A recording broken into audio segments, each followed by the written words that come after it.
तो फिल्म की शुरुआत में हमें स्पेस में एक बहुत बड़ी माइनिंग शिप दिखाई जाती है जो दूसरे प्लैनेट से अर्थ के लिए रिसोर्सेज इकट्ठे करने के लिए जा रही थी। शिप के अंदर सभी इंजीनियर्स और एस्ट्रोनॉट अपने अपने स्लीपिंग पॉड में सोए हुए थे। स्पेसशिप ठीक अपने रास्ते पर थी, लेकिन मंजिल पर पहुंचने से पहले ही स्पेस में मौजूद बहुत से मेट्रॉइड इस स्पेसशिप से टकरा गए। मेट्रॉइड्स का साइज बहुत बड़ा था, जिससे इस माइनिंग शिप को अच्छा खासा नुकसान पहुंचा। अभी स्केप पॉड स्पेसशिप से छूट कर इमरजेंसी लैंडिंग करने लगे और ऐसे ही एक स्केप पॉड में हमें एंडी को दिखाया गया। वो हाइबरनेशन ड्रग्स की वजह से सो रहा था, लेकिन स्पेसशिप के खतरे में आते ही उसका एआई उसे जगाता है और उसे इमरजेंसी लैंडिंग के लिए तैयार करता है।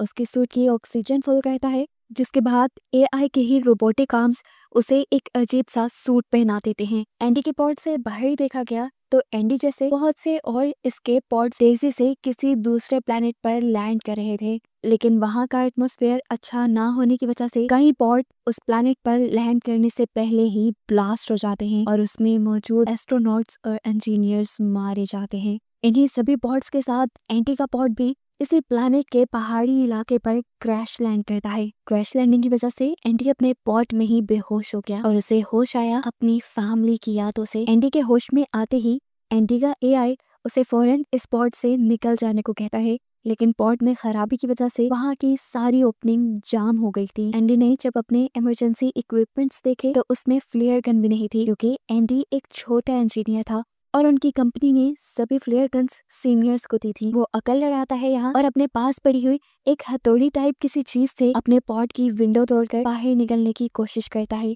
लेकिन खिड़की के टूटे हुए कांच ने उसके सूट को डैमेज करना शुरू कर दिया था, जिसमें से ऑक्सीजन बाहर निकलने लगी थी। फौरन उसने अंदर आकर अपने सूट को सील किया और तभी उसके एआई ने उसे बताया कि तुम्हारा पॉड जलने लगा है, जान बचानी है तो जल्दी इसमें से बाहर निकलो। बिना एक भी मिनट जाया किए वो अब पॉड से बाहर निकल ही आया, जिसके बाद उसका पॉड तबाह हो गया और अचानक उसे आसमान में आग भी जलती हुई दिखाई दी। हवा में उड़ती हुई ये आग उसी की तबाह हुई स्पेसशिप थी जो इसी प्लेनेट पर आकर गिर जाती है। उसके गिरने की वजह से यहाँ पे एक बहुत बड़ा धमाका सुनाई देता है, जिसकी लहर ने एंडी को भी उठाकर कई किलोमीटर यहाँ से दूर फेंक दिया था। इस सब के बाद जब एंडी को होश आया तो एंडी ने अपनी एआई से पूछा कि वो इस टाइम कहाँ है। उसका एआई बताता है कि वो एक अननोन जगह पर है, एक ऐसे प्लेनेट पर है जिसे अभी किसी ने डिस्कवर ही नहीं किया। एंडी जब बाकी सर्वाइवर्स के बारे में पूछता है तो उसके बारे में भी अब एआई को कुछ पता नहीं था, क्योंकि सभी उससे काफी दूर थे। नाचार वो यहाँ बैठने ही वाला था कि उसे कुछ दूरी पर रोशनी दिखाई दी, जिस रोशनी की तरफ उसने बढ़ना शुरू किया। रास्ते में उसे उसकी शिप भी दिखाई दी जो बुरी तरह तबाह हो चुकी थी। वो इसे इग्नोर करते हुए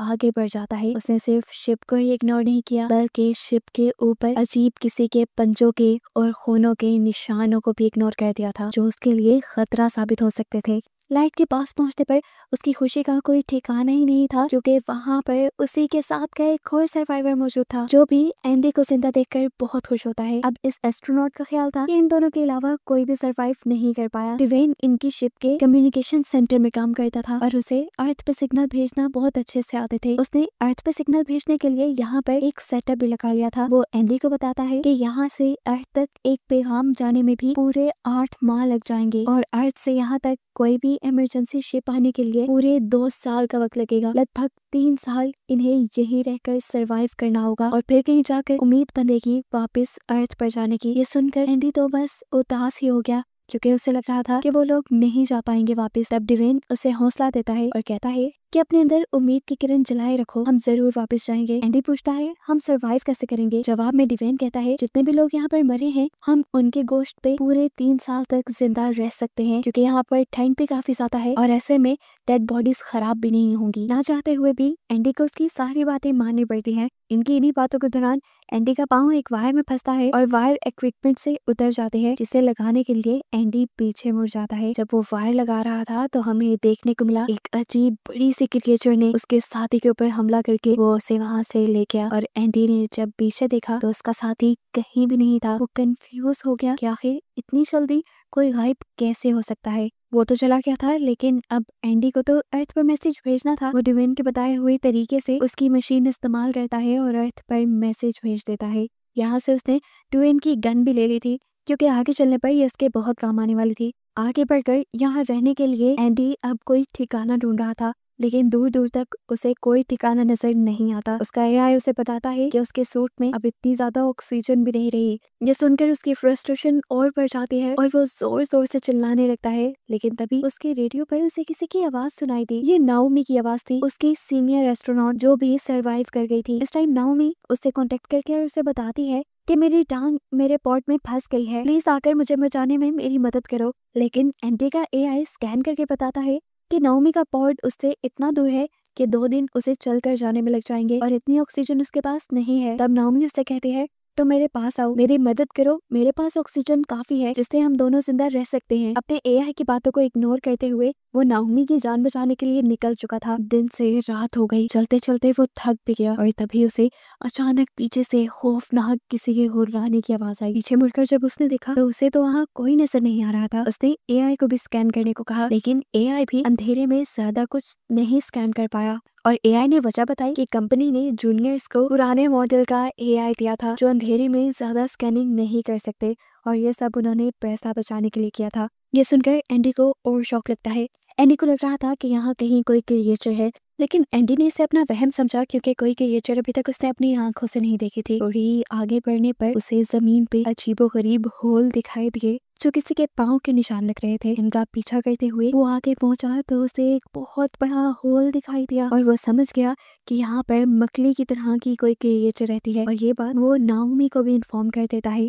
डरकर वो यहाँ से भागने ही वाला था कि तभी उसके एआई ने स्कैन करके बताया कि उसके बहुत से मेंबर्स यही आसपास उसके इर्द गिर्द ही हैं। वो देखता है कि उसके वो मेंबर्स चलते हुए उसके करीब भी आ रहे थे और जब वो रेडियो के जरिए उनसे कांटेक्ट करने की कोशिश कर रहा था तो किसी ने भी उसे रिस्पॉन्ड नहीं किया और वो समझ गया कि जरूर उसके सभी साथियों को इन स्पाइडर जैसे एलियंस ने हमला कर खा लिया होगा और उनके पेट के अंदर से ही ये सारे सिग्नल आ रहे हैं। अभी वो यही सब सोच रहा था कि उसे दोबारा से वही खौफनाक आवाजें अपने आसपास से सुनाई देने लगी, जैसे कोई क्रिएचर एलियन उसकी तरफ बढ़ रही हो। वो अपने हेलमेट की लाइट भी बंद कर देता है और वहीं छुप जाता है, लेकिन क्रिएचर शायद अभी भी उसे देख पा रही थी। वो उसकी तरफ बढ़ रही थी जिससे बचने के लिए एंडी अपने हाथ में पकड़ी हुई फ्लेयर गन से उसके ऊपर हमला कर देता है। जहाँ रोशनी होने पर सारे क्रिएचर्स उसे देख लेते हैं और सभी उसके पीछे पड़ जाते हैं और ऐसे उसे ये बात पता चल जाती है कि एलियंस रोशनी में उन्हें ज्यादा अच्छे से देख पाएंगे। खैर जितने भी एलियंस उसके पीछे पड़े थे उनसे बचने के लिए ये भागने लगा और भागते भागते एक बड़ी सी पहाड़ी से नीचे गिर गया।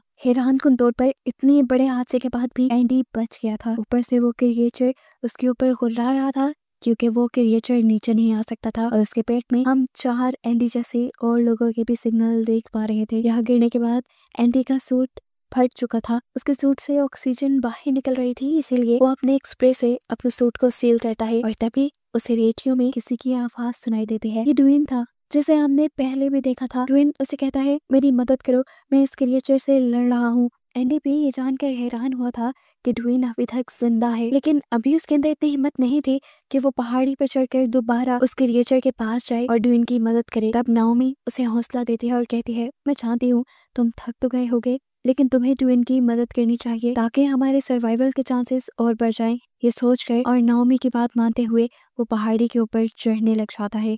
ऊपर पहाड़ी पर चढ़ने के बाद उसने देखा कि ड्वेन बड़ी बहादुरी से एक टाइम में दो क्रिएचर से लड़ा और फ्लेयर गन से उनके ऊपर हमला कर रहा था। उसने जैसे ही एंडी को देखा तो थोड़ा सा डिस्ट्रैक्ट हो गया और पीछे से आने वाली एक क्रिएचर ने उसे पकड़ कर मार डाला। यहाँ पर क्रिकेटर्स भी एंडी को देख चुके थे। वो लोग अब एंडी की तरफ उसे मारने के लिए बढ़ते हैं और एंडी को बचाने के लिए यहाँ नाओमी अपने एआई के जरिए बाकी सारे पॉड्स का एआई सिस्टम ऑन कर देती है, जिनसे उन सभी पॉड्स की लाइट ऑन हो जाती है और ये सारे के सारे क्रिएचर उन पॉड्स की तरफ डिस्ट्रैक्ट हो जाती हैं और ऐसे एंडी को भागने का मौका मिल जाता है। भागते हुए एंडी एक अजीब सी जगह पर आ गया था। ये जगह पहाड़ों के दरमियान बनी बेइंतहा खूबसूरत थी। यहाँ पर पर्पल कलर के जुगनू थे।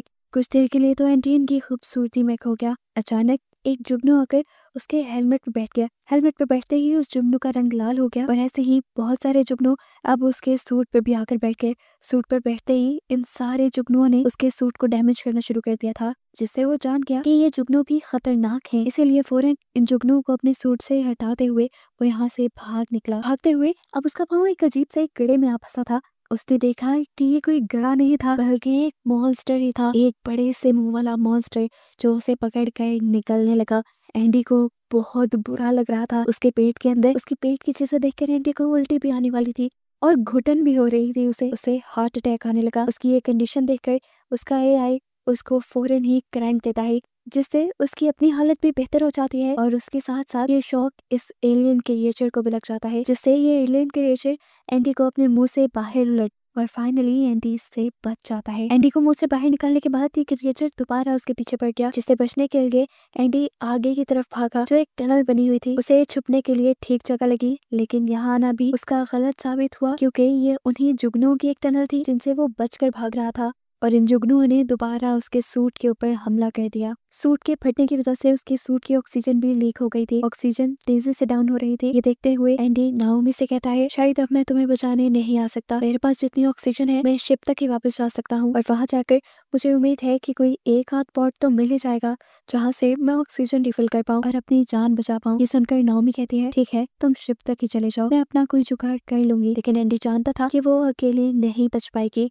इसीलिए वो अपनी जान खतरे में डालकर नाओमी को ही बचाने का सोचता है और तेजी से भागता है नाओमी की तरफ, ताकि जल्द से जल्द वो नाओमी के पास पहुंच जाए। नाओमी के बहुत करीब पहुंचते ही उसकी ऑक्सीजन बिल्कुल कम हो गई थी, लेकिन फिर भी वो किसी तरह अपने आप को घसीटते हुए नाओमी तक पहुंच ही गया और नाओमी के पॉट पे आने के बाद वो बिल्कुल बेहोश होते हुए नीचे गिर। नाओमी फौरन अपने पॉट का दरवाजा खोलकर एंडी को अंदर ले लेती है और ऑक्सीजन मिलने पर एंडी को होश आ जाता है। यहाँ एंडी देखता है कि नाओमी का पाँव फंसा हुआ था, इसीलिए वो निकल नहीं पा रही थी। वो एंडी के पाँव को जब निकालने की कोशिश करता है तो एंडी को बहुत दर्द हुआ। यहाँ पे कोई ऐसी चीज भी नहीं थी जिससे ये लोग उसके पाँव को छुड़ा सकते। तब नाओमी की इमरजेंसी केस को खोलकर दो चार चीजों को मिलाते हुए एंडी एक लीवर बनाता है और उसकी मदद से वो नाओमी की टांग को बाहर निकालने में कामयाब हो जाता है। इतना बुरा फंसने की वजह से उसकी टांग हल्की सी फ्रैक्चर हो गई थी, लेकिन ये तो शुक्र था कि उसकी जान बच गई। ये लोग अब अपने रिपेयरिंग स्प्रे और फ्लेयर गन को लेकर यहाँ से बाहर निकलते हैं। जहाँ बाहर निकलते ही बहुत सारे क्रिएचर्स ने उन्हें आसपास से घेर लिया था। उनसे बचने के लिए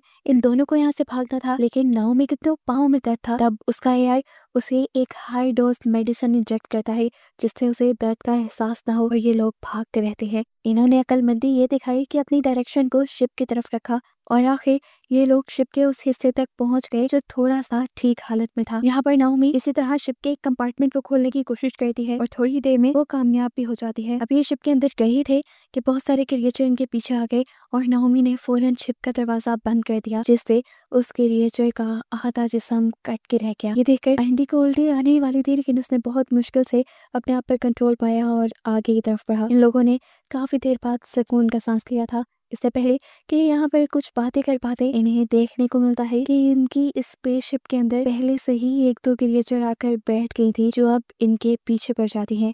इनसे बचने के लिए ये लोग जल्दी से एक और कैबिन में जाकर वहां का दरवाजा बंद कर लेते हैं और इन्हें पता चलता है कि यहाँ पर आकर तो इन्होंने सबसे बड़ी गलती कर दी, क्योंकि ये एक गैस चैम्बर था। बेबसी में एंडी दरवाजे को मारने लगा, लेकिन कि दरवाजा अब खुल नहीं रहा था। यहाँ फंसने के बाद इनके पास कोई और रास्ता नहीं था सिवाय इसके कि ये लोग आपस में ही एक दूसरे से बातें करें। नाओमी उससे कहती है, तुम इतने नाउम्मीद क्यों हो, हर वक्त मरने की बातें क्यों करते हो? जिस पर एंडी कहता है, मरना ही बेहतर है। नाओमी उससे कहती है, मैं जानती हूँ इसके पीछे कोई बहुत बड़ी वजह होगी। क्या तुम्हारी फैमिली? ये सुनकर वो उसे अपनी फैमिली की वीडियो दिखाता है। एक हैप्पी फैमिली थी उसकी वाइफ और बेटा उससे बहुत प्यार करते थे, लेकिन एक दिन उनका एक्सीडेंट हुआ जिसमें वो दोनों मारे गए और एंडी बच गया। एंडी उससे कहता है, वो सब मेरी ही गलती थी, मुझे मर जाना चाहिए था, लेकिन उनको नहीं। ये सुनकर नाओमी कहती है, जो होता है अच्छे के लिए ही होता है। ये लोग अब एक दूसरे को यहाँ पर गले लगाते हैं, क्योंकि इन्हें लग रहा था कि ये इनकी जिंदगी के आखिरी लम्हे हैं। लेकिन तभी नाओमी नोटिस करती है कि एंडी के सूट पर वो जुगनू थे जो पहले भी उसके सूट पर हमला कर रहे थे। वो इन जुगनू को उठाती है और अपने दरवाजे पे फेंकते हैं, जिससे ये जुगनू दरवाजे के साथ साथ दरवाजे के पीछे खड़े एलियन के ऊपर भी हमला कर देते हैं, जो एलियन बार बार इस दरवाजे को तोड़ने की कोशिश कर रहा था। अब दरवाजा खुल चुका था, इन्हें यहाँ से बचने के लिए कहीं और भागना था। ये लोग जब बाहर की तरफ भागे तो एक और क्रिएचर इनके पीछे पड़ गई। इससे ये लोग कैसे जान छुड़वाते? तब नाओमी को एक आइडिया आता है। वो कहते हैं कि हम लोग इसे स्केप पॉड के नीचे ले जाकर मार देंगे, लेकिन इमरजेंसी स्केप पॉड के छूटने में भी 15 मिनट लग जाते थे। इसीलिए ये लोग प्लान बनाते हैं और एंडी डिसाइड करता है पहले स्केप पॉड तक पहुंचने का। स्केप पॉड स्पेसशिप के निचले हिस्से में था और वहां तक जाने के लिए इन्हें काफी टाइम लग जाता, लेकिन जब ये देखते हैं कि वो क्रिएचर इनके पीछे है तो ये दोनों बिना डरे जंप कर देते हैं और वो क्रिएचर भी अपने बड़े बड़े पाँव स्पेसशिप में फंसाते हुए इनके पीछे आ जाती है। एंडी स्केप पॉड में बैठकर उसे ऑन करने की कोशिश करता है, जबकि नाओमी अपने आप को एक ट्रैप के अट्रैक्शन की तरह बनाकर क्रिएचर को अपने पीछे लगाते हुए उस स्केप पॉड तक लेकर आती है जिसमें एंडी उसे रिलीज करने के लिए बैठा था। क्रिएचर के ठीक स्केप पॉड के नीचे आते ही एंडी के स्केप पॉड भी रिलीज हो जाता है और फाइनली इनकी जान उस क्रिएचर से बच जाती है। स्केप पॉड के नीचे गिरने की वजह से ऊपर एक बहुत बड़ा शॉक लगा था। हमें पता चला था कि इस स्केप पॉड में इतनी एनर्जी नहीं थी कि वो रिलीज कर पाए। उसको एनर्जी देने के लिए एंडी ने अपने सूट की सारी एनर्जी यूज कर ली, जिसके नतीजे में अब वो मारा गया था। उसने सेक्रीफाइस नाओमी को बचाने के लिए दिया था। नाओमी ये बात समझ गई थी। उसे मरा हुआ देखकर वो यहाँ फूट फूट कर रोने लगी, लेकिन अगले ही सेकंड एंडी ने आंखें खोल दी और यहाँ रिवील हुआ कि एंडी मरा नहीं था, वो सिर्फ बेहोश हुआ था। उसे जिंदा देखकर नाओमी की जान में जान आती है। ये लोग इस टाइम इतने इमोशनल थे कि एक दूसरे से कुछ भी नहीं कह पाए। अचानक इनके मुंह पे रोशनी टकराई और इन्होंने देखा कि सुबह हो चुकी थी। ये लोग अपने स्पेसशिप की विंडो की तरफ आते हैं और इस अजीबोगरीब खतरनाक प्लेनेट की खूबसूरती को देखने लगते हैं। जो भी था, ये तो इन दोनों ने माना था कि ये प्लेनेट था बहुत खूबसूरत और अब अगले 3 साल तक इन्हें इसी प्लेनेट पर रहना था, क्योंकि 3 साल बाद ही कोई शिप इन्हें यहाँ रेस्क्यू करने के लिए आती। 3 साल तक ये लोग एक दूसरे का साथ देने वाले थे और इंतजार करने वाले थे। यहाँ नाओमी एंडी का हाथ पकड़ लेती है और बस यही दिखाते हुए ये मूवी यहाँ खत्म हो जाती है।